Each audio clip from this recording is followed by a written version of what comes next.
रात्री जेव्हा मला जाग आली तेव्हा घड्याळात 2 वाजले होते। यावेळी मला जाग येणे काही नवल नव्हते। मी किचनमध्ये गेले, पाणी प्यायले आणि थोडी फ्रेश झाले। पुन्हा आपल्या रूममध्ये परत आले। पूर्ण घरात मी एकटीच होते। माझ्याकडे फोनही नव्हता। कॉलेजला सुट्ट्या लागल्या होत्या म्हणून मी माझ्या आत्याच्या घरी गावी आले होते। माझी आत्या आणि तिचा मुलगा अचानक काम असल्यामुळे मुंबईला गेले होते।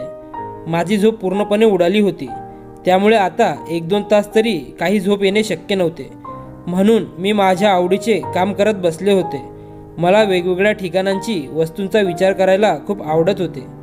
माझे कोणीही मित्रमैत्रिणी नव्हत्या, त्यामुळेच विचारांशी माझी चांगली मैत्री होती। मला माझ्या रूममधील खिडकीजवळचे दृश्य खूप आवडते, कारण तिथून खूपच सुंदर निसर्ग दिसतो। ती खिडकी घराच्या मागच्या बाजूला होती। तिथे बसल्यावर जणू काही स्वर्गात असल्यासारखे वाटते।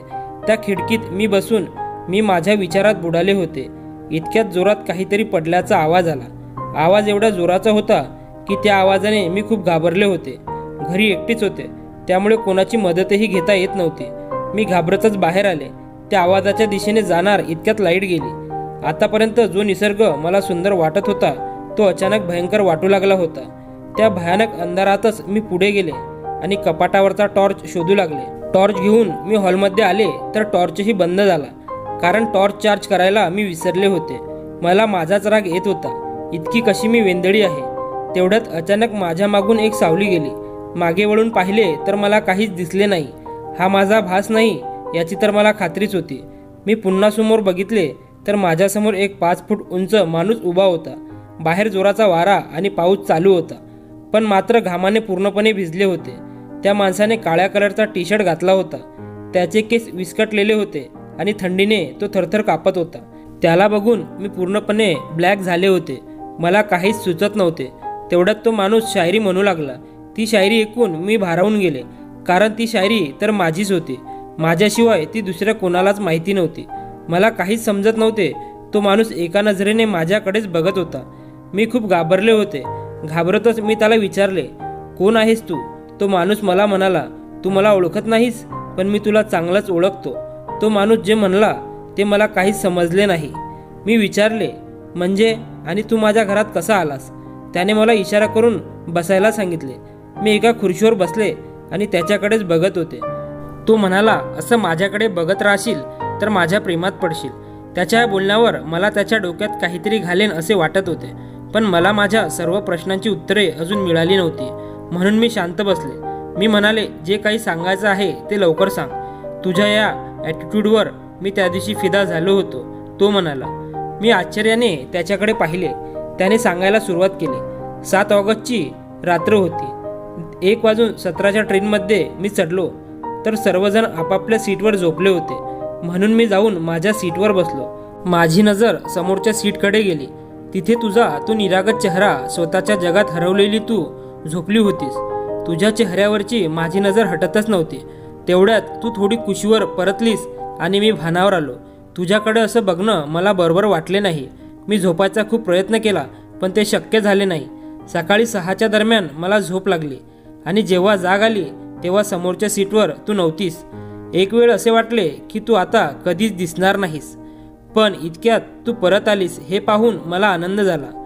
तो जे सांगत होता ते ऐकून मला त्याचा खूप राग येत होता, कारण तो खूप वेळ झाला तरी माझीच तारीफ करत होता। मी रागातच त्याला म्हणाले, मला माझी कोणतीही तारीफ केलेली आवडत नाही। थोड्याच वेळात सकाळ होणार होती। तसं तो माणूस मला म्हणाला, आता पुढची स्टोरी उद्या रात्री सांगतो, तोपर्यंत स्वतःची काळजी घे। Good morning. अचानक लाईट आली आणि बघते तर तो माणूस गायब होता। सकाळचे 4 वाजले होते आणि मला खूपच झोप येत होती। मी झोपले आणि 7ला उठून घरातल्या कामांना लागले। आंघोळ पूजा झाल्यानंतर अंगणात बसले होते। थोड्या वेळाने तिथं शेजारच्या ताई आल्या आणि सांगितले, रात्री एक रानटी कुत्रा गावात घुसला होता। खूप लोकांना तो चावला। इकडे तिकडे पळून सर्व उद्ध्वस्त करत होता। ताई हे बोलत असताना मला तो रात्रीचा आवाज आठवला। तो कुत्रा अजून पकडला गेला नाही, म्हणून पूर्ण गाव भयभीत आहे। पोरी, तू घरीच राहा आणि दरवाजा खिडक्या नीट लावून घे, एवढं सांगून ताई निघून गेल्या। अंगणातच बसल्या बसल्या मला त्या माणसाची आठवण झाली। अचानक माझ्या मनात एक प्रश्न आला, तो माणूस घरात कसा आला? तो कोण होता आणि माझ्या मागे का लागला आहे? असे खूप प्रश्न माझ्या मनात होते, पण त्यांची उत्तरे नव्हती. त्यामुळे रात्र होण्याची वाट बघण्याशिवाय माझ्याकडे दुसरा पर्याय नव्हता. रात्री झोप पूर्ण झाली नसल्यामुळे मी दिवसाची पण झोपले.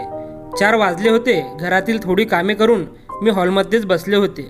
इतक्यात आमच्या नात्यातील एक आजी मला भेटायला आली.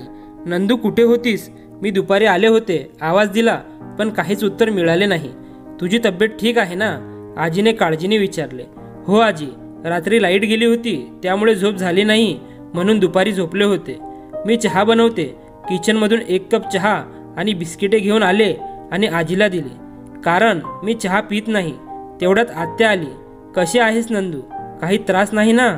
म्हणतच आत्या थोडा वेळ बसली. आजीला नमस्कार केला. नात्याने तर आत्या लागते, पण माझ्यापेक्षा छोटी आणि माझी खास मैत्रीण आहे. ती स्वभावाने खूप गोड आहे.